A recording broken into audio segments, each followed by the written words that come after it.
Warning. The following program contains scenes which may offend some viewers. Others may experience mild discomfort, nagging backache, postnasal drip, and delirium, followed by rapid heartbeat, swelling of the nose, throat, and abdomen, and loss of facial hair. Repeated viewing of this tape may result in the loss of one's bodily functions, redistribution of facial features, premature baldness, and a difficulty in forming simple sentences. So, if you're seriously considering a rewarding, challenging career as a lawn ornament, this is the show for you. 5, 4, 3, 2, 1. Grosser than a mouthful of Brussels sprouts. More tasteless than a cube of tofu. More revolting than Mom's latest casserole. It's Madballs Gross Junks. Starring in order of their disgraceful appearance, Screaming Willie, Freakella, Skullface, Dusty, Oculus Orbis, Hornhead. That's Mr. Hornhead to you, bud. Arg, and Slobulous. I've never seen anything so awful in my entire life. Except maybe that time at the hospital. Dr. Gasly to surgery. Dr. Gasly to surgery. Oh, just look at that, nurse. I've never seen anything so revolting in my entire medical practice. I know, Doctor. It looks like a plate of, spaghetti. Here, you eat it. I need it in surgery. You're gonna be needing surgery. Quick, put it back. He's coming.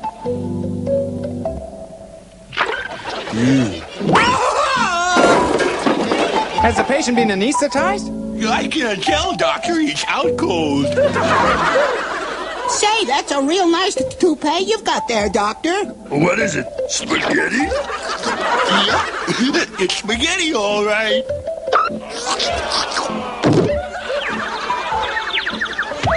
Doctor, the invisible man is waiting for you in the waiting room. That's a good place to wait. Tell him I can't see him now.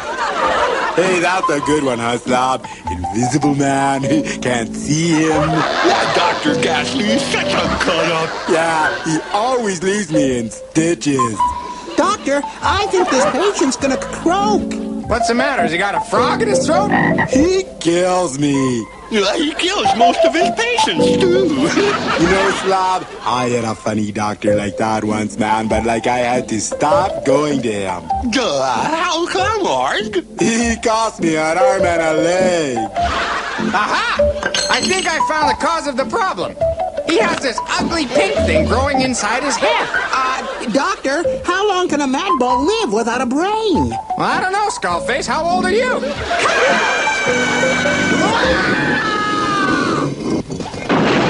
That's all I can stand of this stupid sketch. I want to see something with some redeeming social value. Something with some beauty and grace. Something like... Poetry Corner. O beauteous morning, full of grace, to thee I sing this song of praise.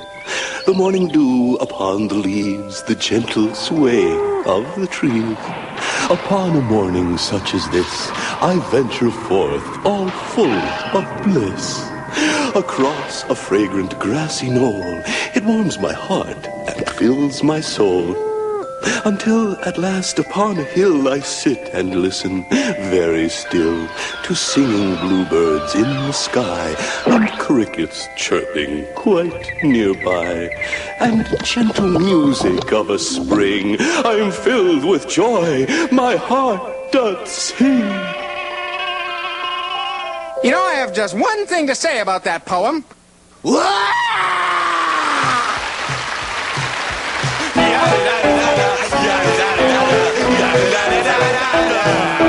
Man, hey, Slobulous, man. What do you call that green stuff between King Kong's toes?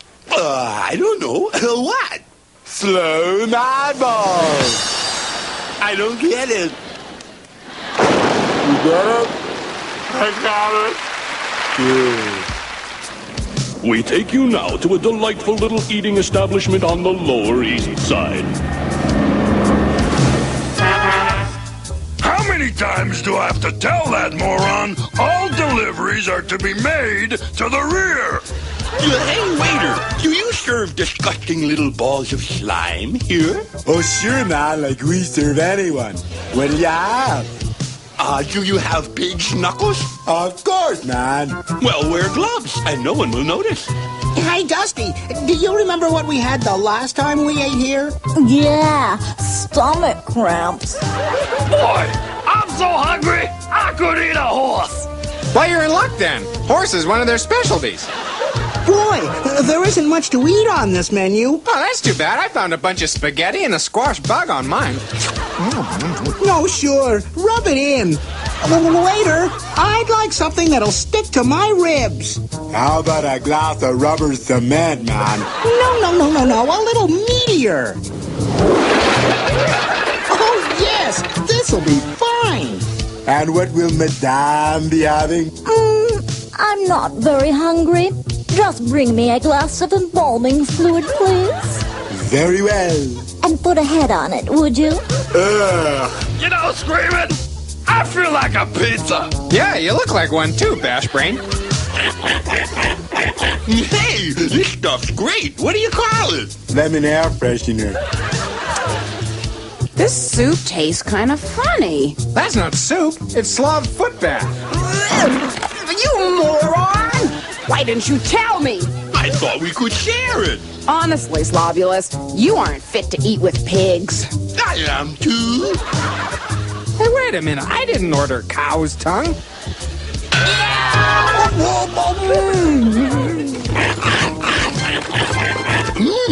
I just love junk food. Slobulus, you're making me sick. Would you quit drooling like that? How do you want me to drool? Hey, look at this. I found a ring in my soup. Hey, that's my ring. Must have come off when I sneezed. Oh, look, Dusty. Oculus has barely touched his cornea on the cob. I guess his eye's bigger than his stomach. Waiter, could you bring a doggy bag for my friend here? Right away, sir, man. I trust everything was, satisfactory. Like, how will you be paying? Actually, I was kind of wondering about that myself. Well, gang, what do you say we make like an atom and split?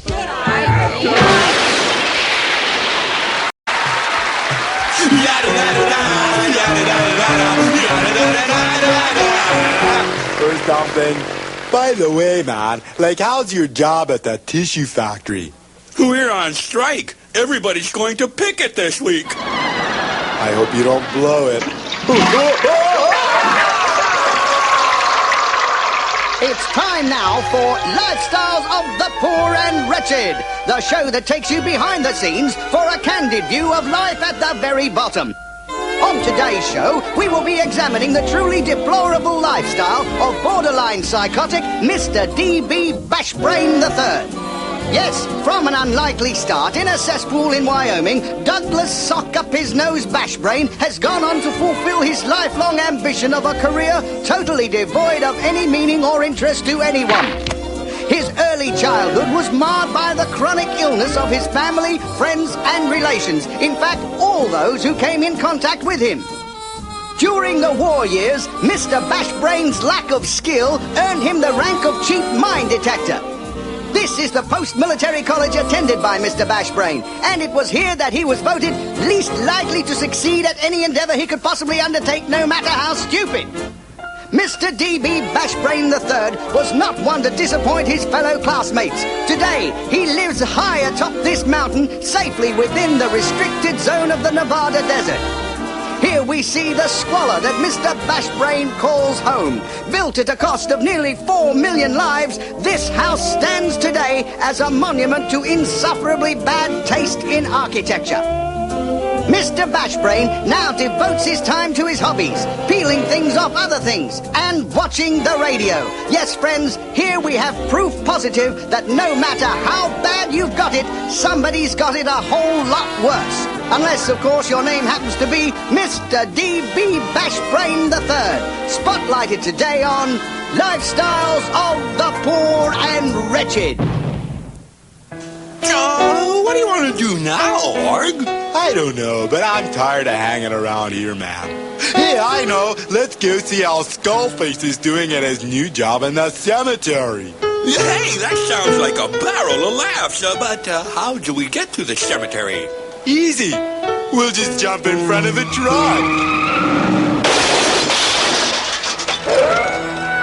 What brings you boys to this neck of the woods? Neck of the woods, man? Heck, this is the dead center of town. That's very funny. So, like, how's business? Well, actually, it's been kind of dead. Skullface, you got anything to eat around here? Would you care for a box lunch? I could probably dig something out.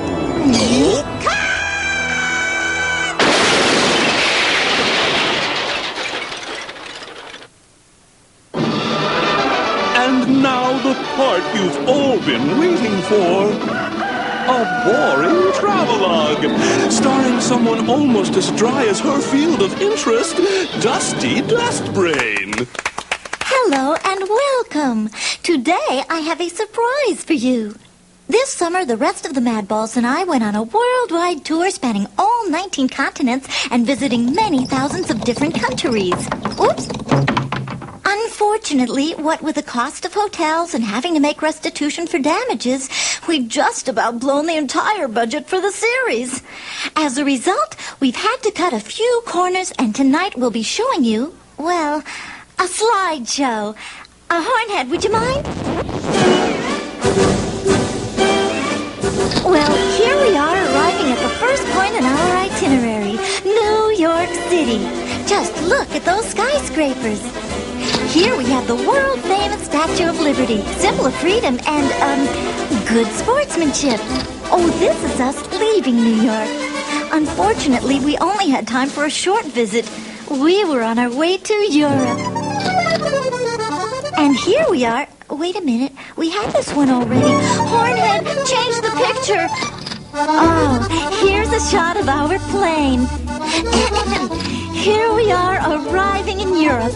We couldn't believe the number of well-wishers who turned out to greet us. We had a great time in Europe. Here's Hornhead helping the poor people of the town of Pisa straighten out their crooked old tower. Here we are again in Pisa, this time awaiting bail. Fortunately, we were able to get across international boundaries before the trial, and at last came to Egypt. As a goodwill gesture, we decided to repair the nose of the Sphinx. Unfortunately, even the best of intentions sometimes go astray, and we were off again. Ugh, France turned out to be a real disaster. I'd just as soon not even discuss it. Oh, here we are in Venice, helping the citizens to get some decent pavement on their streets. Here's Hornhead in Russia, picking one of the giant onions he found.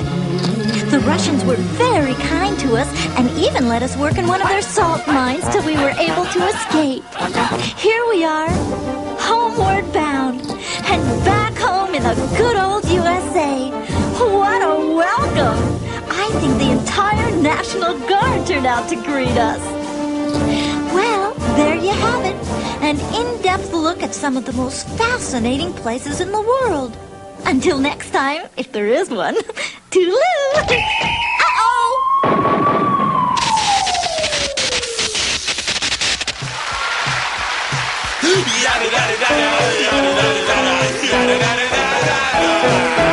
One more time!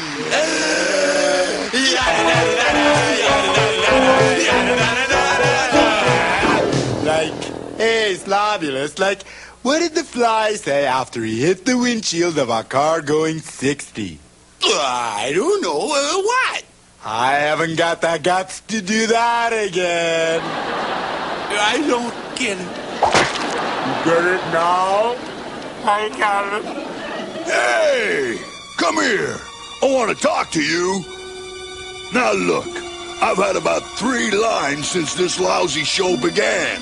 And you better do something about it soon. Well, my friend Robbie here is gonna blow his stack. That's right. Now, how about it?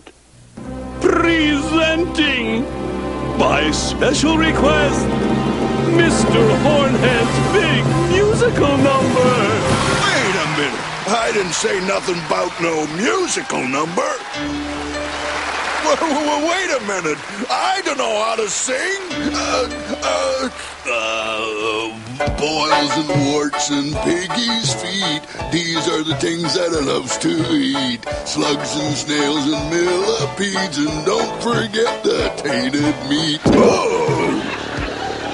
Yogurt, newts, and turkey giblets, tofu squares, and cockroach tidbits, fungus, plankton, dry toast, no jam, earthworms on some jellied ham. Chopped liver, flies, and rats are thrilling. Germ warfare's fun if you are willing. Spiders, frogs, and cod are filling. Bed sores, bacon. All right, enough already. I'll never ask for another line for the rest of my life. Just let me out of this mess. After a performance like that, you'll be lucky to get a part in a hemorrhoid commercial. And now a word from our sponsor. Hello, this is a photo of my school, the Slobulus Aurelius Beauty Makeover School. Hello, my name is Slobulus Aurelius, president of the Slobulus Aurelius Beauty Makeover School. At the Slobulus Aurelius Makeover School, we believe that inside each one of us is a wonderful individual just waiting for a chance to bloom. Let me show you how it works. We start with a common, nondescript, lackluster, run-of-the-mill type person. And with our gifted team of highly skilled plastic neurobone surgeons, we transform him into a truly unique being. Here's another example. I think you will recognize the profound effect this transformation will have on this person's entire life. Here we see a person who went from a humdrum job in fashion to the exciting career of seeking new employment. Yes, ladies and gentlemen, these are actual unretouched photos of typical beauty makeover school students. So what are you waiting for? Enroll now in the Slobulus Aurelius Beauty Makeover School. And by the way, I'm not only the president, I'm also a member. All right. Class, come to order.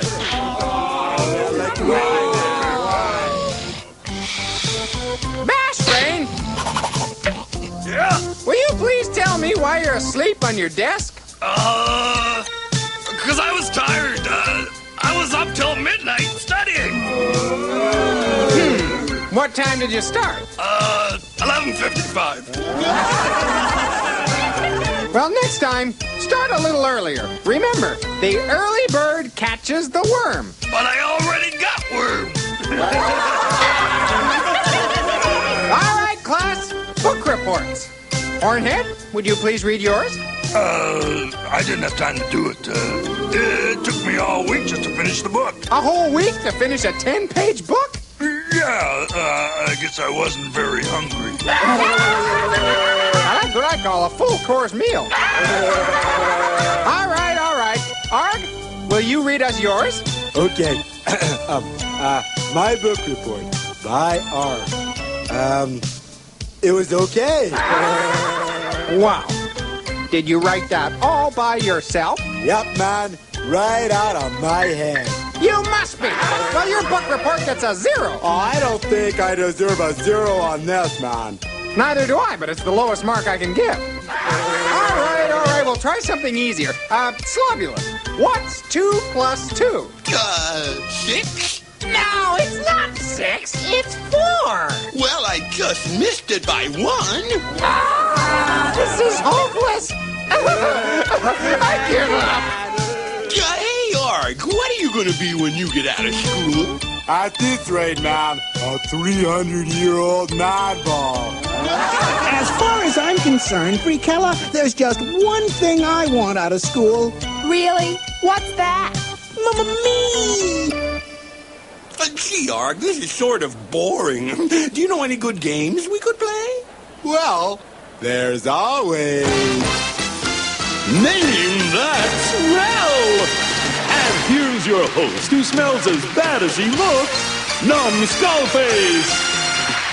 Thank you! All right!